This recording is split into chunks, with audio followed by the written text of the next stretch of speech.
Hello everybody, it's Sarah with the York County Library. Thank you for joining me today on day 17 of the Daily Drawing Challenge.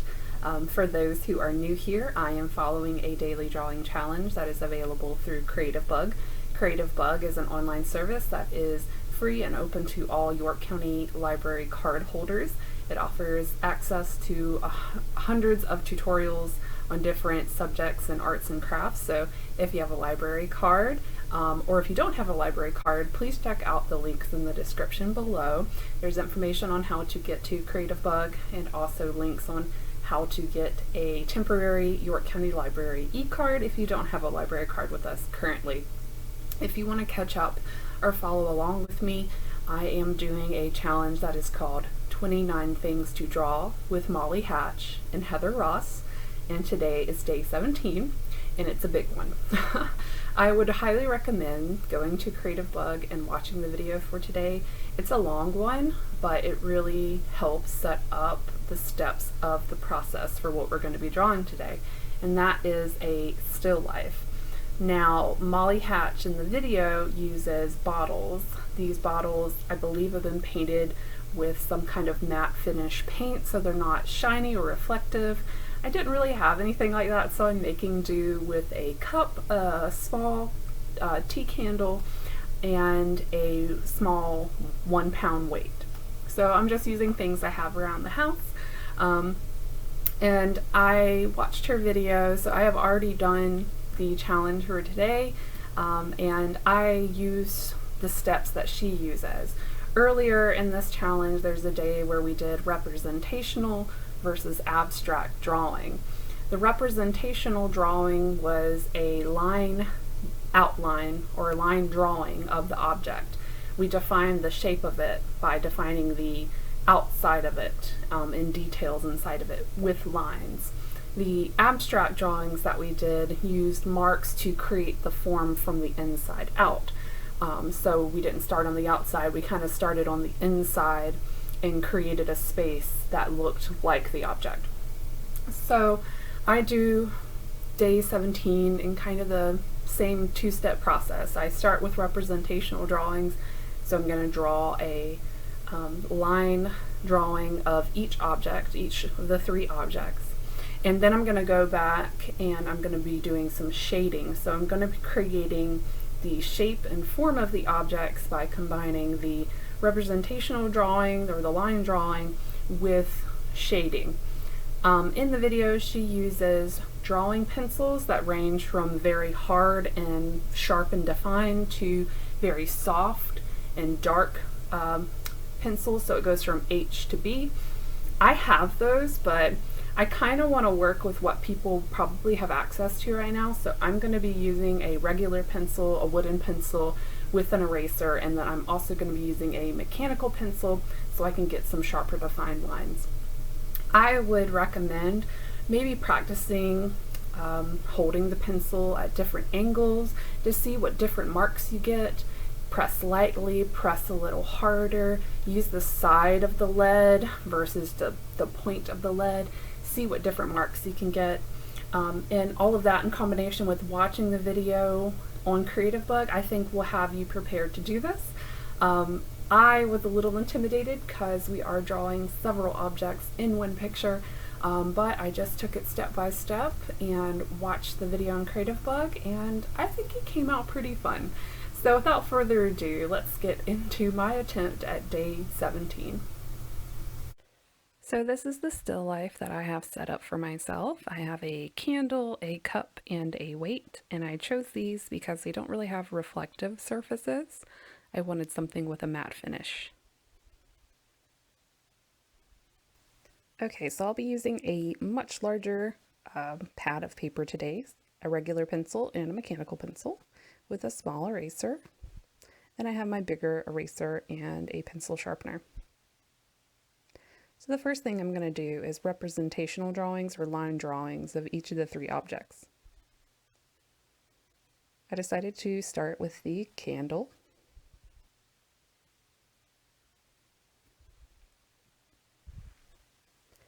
Roughing out the shape of it, trying to see where the wick is coming out.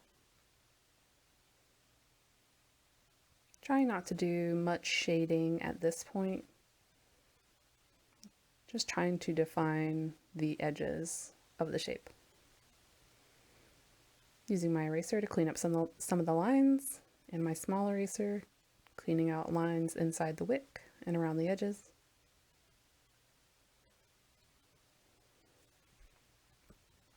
So now I'm just trying to place the cup in relation to the candle. I didn't really focus on trying to make the perspective perfect or get the entire scene, like put the mat in there or the top of the surface that was on. I was just focusing on the three objects and their general relationship to each other, because what we're really going to be focusing on coming up after the line drawings is the shading and creating the form of each object. So I'm going in, darkening the lines. Now I'm starting with my small 1 pound weight. I chose this because it was a different shape than the cup and the candle, which are kind of similar. They're cylindrical. The cup does have kind of a slope upwards, but the weight had just an interesting form to it.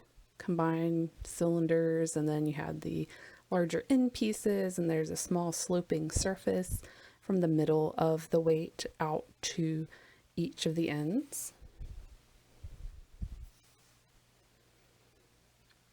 Guess you could also consider this the portrait of what I'm trying to focus on. I like candles for relaxing, trying to hydrate more, so there's the cup, and trying to get a little bit of exercise in, so the weight.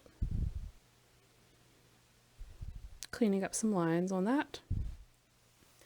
And I'm pretty happy with where these are. So I'm going to break out my sharpener and drop it into a jar. And I'm going to get my pencil ready. So I was holding my pencil like I usually do when I draw, when I was doing the line drawings, but you can see here I'm holding the pencil in different ways so that I can make certain marks. So I'm making marks in certain directions. I'm changing up the way that I hold the pencil in order to get those. You can see I'm kind of using my pointer finger right now to apply pressure.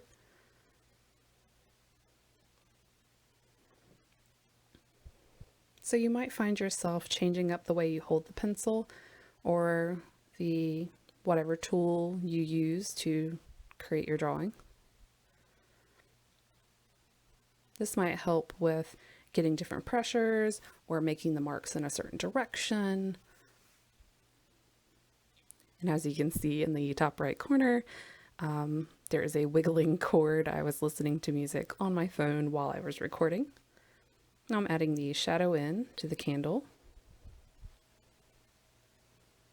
And I'm getting close to done. So now I'm blocking out some of the darker sections on the cup, some on the interior, and then this area on the outer right of the cup.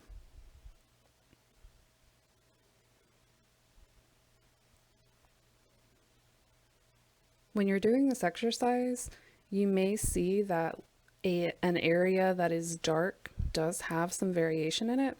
This dark side on the outside of the cup on the right, it was darker on the edges, and on the inside there seemed to be possibly some reflection of light from the white wall that was behind, or possibly reflecting off of the surface of the bookshelf. It's got kind of a shiny finish to it. There's also kind of a slight shadow around the edge of the cup. So now I'm trying to put the shadow in. The shadow of the cup actually went off the surface it was on and onto the wall.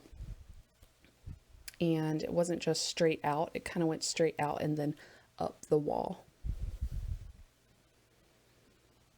And the shadows were usually darker, closer to the objects, and then seemed to lighten up as they got further away or as they crossed with other shadows. So here I am placing the shadow up on the wall.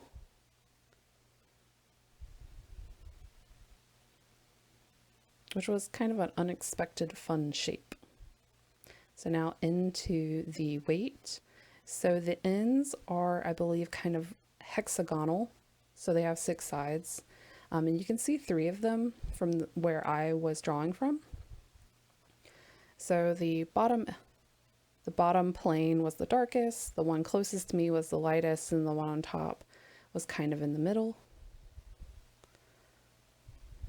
And that created more of a less rounded shape. You can kind of see there are hard edges by the way that I laid the dark on the bottom and then the lighter shading on the top. Kind of tells you that these are not circular like the candle or the cup.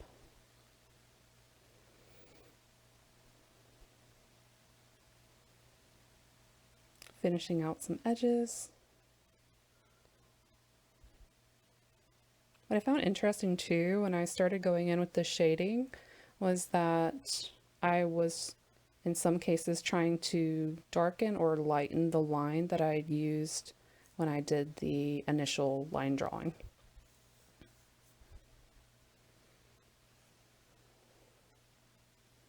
So there's the shadow for the weight. I'm using my eraser there to lighten up the edge of the weight so that it is lighter than the shadow, because that's what I was seeing. And I'm doing it there on that bottom left corner of the weight as well. There I'm lightening the line on the top of the weights because they're a little too dark. Also did that with the candle. Kind of used the eraser to create those lighter spots that I was seeing inside of the darker shaded areas. There I am lightening the line on the cup. And I was kind of reaching a point where it was done, kind of finishing up some of the background areas.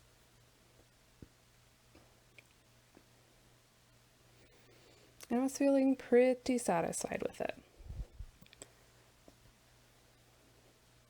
So after a few touches, I decided to call it quits.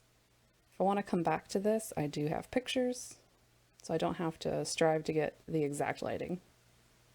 And there we go. Day 17 and the first still life done. Woohoo! That was day 17. That's the longest day so far, but very rewarding. I really enjoyed today.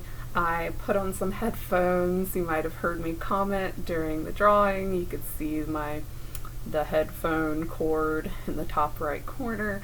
I was listening to music, just getting into the flow of it. So it was a lot of fun. I hope that you found this to be beneficial to you as well. Very interested to know what you found around the house to draw, if they were bottles, if they were other objects. I think this entire challenge has made me aware of just all the things around me that I could practice drawing, because they're all everyday things. And yeah, so day 17 done. Tomorrow we get back into something a little simpler, a little slower pace, not as large of a time investment. I believe that we are going to be drawing a calculator with Heather Ross, and it's going to be a lot of fun. And to reward you for sticking around with me for 17 days and this really long challenge today, I want to introduce my friend who's been in the background and kind of part of little bits that I've been doing. This is actually a crochet creation of mine. There is a crochet book called Beastly Crochet. Oh yes, Beastly Crochet. And this is actually featured on the cover of that. I believe they call it like Cletus and Jed or something like that is the name of the pattern, but I named him Clyde. He is made of 100% wool. He was crocheted in the round. So with crocheting the blanket, you start at one side, go to the next, and on, creating more of a rectangular pattern. With crocheting in the round, you actually make a little circle and start crocheting in rounds and adding stitches to increase and taking away stitches to decrease and create the form. So it is a felted piece, so you can see that his fabric is felted together. You can't really see the stitches too much. You kind of can in some places. But so he was crocheted in the round, and then I made his arms and attached them. And then he was felted by putting him in a laundry bag and then putting him into the washer for a warm wash, and that agitates the fibers of the wool and makes them felt together so they become a solid piece of fabric. And then he popped out. I cut out the space for his mouth, and while he dried I had him filled, I think, with some stuffing cotton that I have, or polyfill. And then here he is. I have him out year round. He's just fun. I got the eyes, I believe, from craft store, maybe Michael's. They're called safety eyes. But yeah, so there's Clyde, and Clyde thanks you for sticking around for 17 days. So this is me and Clyde signing off and saying, stay creative, York County. Bye. Everybody do the Clyde face.